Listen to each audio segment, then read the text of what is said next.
What's up, everyone? Thralls Metal here once again. I'm Necrotic. And I'm Jammin. And we have an album review for you.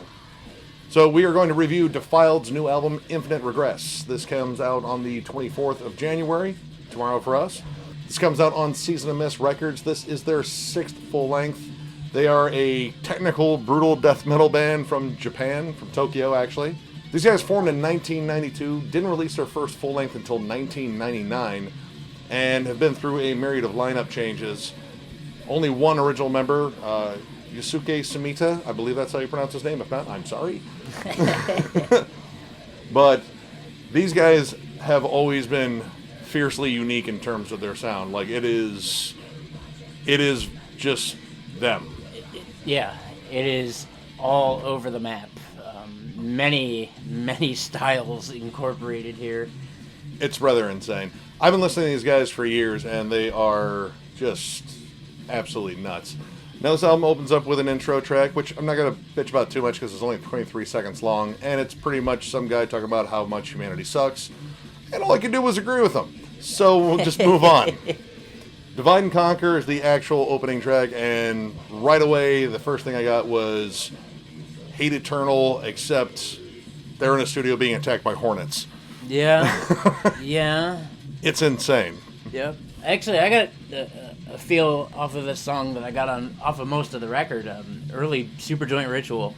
Yeah, it is very raw sounding. Like, the production here is very 90s. Yes. Like, we were talking, and the first thing I think I came up with was 90s era Suffocation, especially Pierce from Within or Effigy of the Forgotten. Yep. And the drum work, very similar in spots to Mike Smith, but this guy is all over the place. Very similar to Chris Penny from Dillinger. Jazzy fills here and there, odd breakdowns, and their breakdowns are unique, like just these weird blast beat breakdowns in terms of the riffs. It's really hard to figure out how they follow, what they're following in the music, what's the centralized focus. Yeah, because there really isn't one, even like... But it has groove. Yep. Well, but it doesn't last long. No, I mean, it's tech. It's really weird. This is a really weird album. It was really hard to get a grasp on this. I jammed it 3 or 4 times today, and all I come up with are crazy band comparisons. And I mean, this is a crazy band. Like, the most, I guess you could say, normal sounding track on here, I think, was Tragedy. This is a mutual favorite of ours. This actually brings in some black metal elements, which, honestly, I really haven't heard in Defiled's wheelhouse before. The opening riff is very much like in the realm of Mayhem, or even Marduk. And it kind of slowly transitions from a nice little groovy section to, like, that kind of black metal blast beat that's very stereotypical. And then into, like, that Suffocation blast beat where just Mike Smith's beating the shit out of the drums. Yep. And it's really cool how they did that. And then it works into just a myriad of just nutty, technical, but still catchy riffs. Yeah. I compared it to, like, Cannibal Corpse meets Atheist. So you still have those big chunky riffs, but you also have these odd jazz time signatures. I compared it to, like, a Burnt by the Sun feel. Yeah, Burnt by the Sun, strange. You said Into the Moat. Yep, Into the Moat, later on in the album. I mean, it's like that. It's kind of like when mathcore was a big thing, and they just put a death grind kind of feel to it. And grind does pop up on here, too. Like, there are sections on here that are very grindy. Legacy and Ignorant on here both have a kind of death grind sound. You know, that kind of Deicide-like speed, Napalm death-like riffs.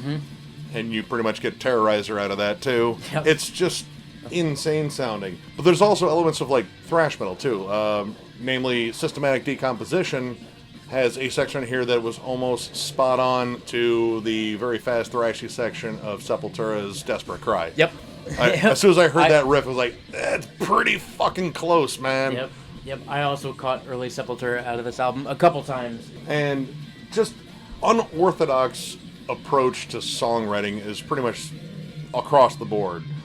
So Blind has these really strange descending riffs, and it's just chaotic in nature. This is just insane sounding, but some of they still managed to bring it all together in spots that just actually have really good hooks in it. Yeah, like the whole album is kind of mechanical sounding, and it's really, really syncopated. The drummer just really adheres to the guitar riffs. Like everything is accented. It's just strange listening to, like, because a lot of these guitar riffs are like kind of start stop and then just move on to another section, and then you get stuff that just kind of comes out of nowhere, like that black metal section in Tragedy. There's another section in Centuries where it opens up with almost kind of a marching beat, and this kind of almost playful riff comes in. I kind of compared it to Anthrax. Anthrax instantly was what I thought of. Like, dude, this sounds like kind of like one of their fun thrashy songs, but then it just goes nuts in the main riff, and it's very broken down, and it's just really kind of hard to keep up with because this album will shift at any given moment. Now, unfortunately, like towards the middle of the album, it really started losing me because despite this album being all over the place and definitely willing to just throw fucking caution to the wind as far as contemporary songwriting, it does kind of seem to like narrow its focus. Yeah, it's kind of like I don't want to say lose steam because the record never loses steam. No, that's not accurate. but it's kind of like they lost direction for a minute in the mid part of the record. Yeah, I said they kind of went to the well too often. Like, they kind of did the same tricks. There's actually a section in Aftermath that has that same descending riff that is very similar to So Blind. And I was like, this just feels like you kind of repeated that. Well, right. And I got that feel a couple times on this album, too, where it just seemed like it was leading into something that sounded very reminiscent of what it left. Yeah. And it did that across songs, too, which was kind of... Yeah, there's a whole middle section that I just kind of lost it on just because it got formulaic, and it's really hard to be formulaic when you're being like just spazzy and all over the place. Yeah. But it really did. It just kind of lost me. It felt kind of dull. But it closed strong.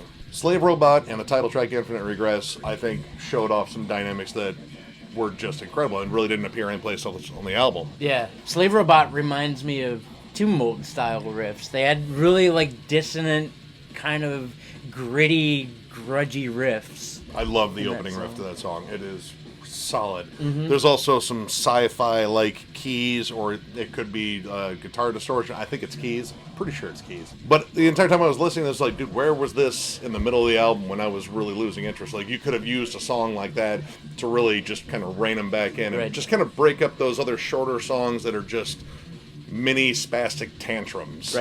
Right. And then the title track goes almost kind of death doom in the beginning. Like, it kind of reminded me of like Finnish death metal, like early Amorphous, or like a band like Frontalith. And again, this is like the slowest moment on this entire album. Yeah. Doesn't last long. It speeds right back up and just goes absolutely nutty. But there's a lot of cool dynamic, and they're actually switching up a little bit, giving us something else different towards the end of the album. Yep. Which I thought was really nice. And the guitar solos, albeit brief, they're brief throughout the entire album. The solos in this album reminded me of Trey Azergoth. Yes. Morbid Angel. Very Trey. Just dive bombs and like weird squeals. But somehow melodic and tuneful. That was kind of a unique Trey thing. But yeah, like the last two tracks really kind of saved this from being a little bit more middle of the road for me. But I wanted to see more of that on the rest of the album. Like I said, that middle section just kind of lost me. But overall, I'm going to give it 3 stars. I like this album for the most part. Middle section, kind of lost me a bit, but these guys have a lot of cool ideas. It's just sort of like kind of arranging them in terms of like a pacing on the album. I think that would have changed it a lot, but these guys are insanely talented. Yeah. Like, this is just nutty technical death metal. It's brutal as fuck, and if you love anything like that, there's a good chance you'll like this. Yeah, for sure. I'm also going to give it 3 stars. I dug this album. I've been jamming it all day long. It is all over the map. It reminds me of that era of like mathcore music almost, where you couldn't ever really get a handle on what was going on, but it was kind of like that's what drew you to jamming the album. Again, the production is killer. I had a chance to listen to this in my car today, and that's where that early Suffocation sound comes in from too. 100%. But again, I really like it. I'm going to say 3 stars though. So, if you like the video, give it a thumbs up. And if you are new to the channel, subscribe. Because if you subscribe, What do they have a chance of winning? You have a chance to win a Cryptopsy hoodie. That's right, a free Cryptopsy hoodie. You don't want to miss this chance. So, like and subscribe to the channel. You'll be in the running. And then at the bottom of this video, there is a link that links you to the actual video where we talk about the giveaway. So you're probably going to want to click that and watch that guy. If the mood strikes you, share that video too. We'd really appreciate it. All right, guys. Take her easy.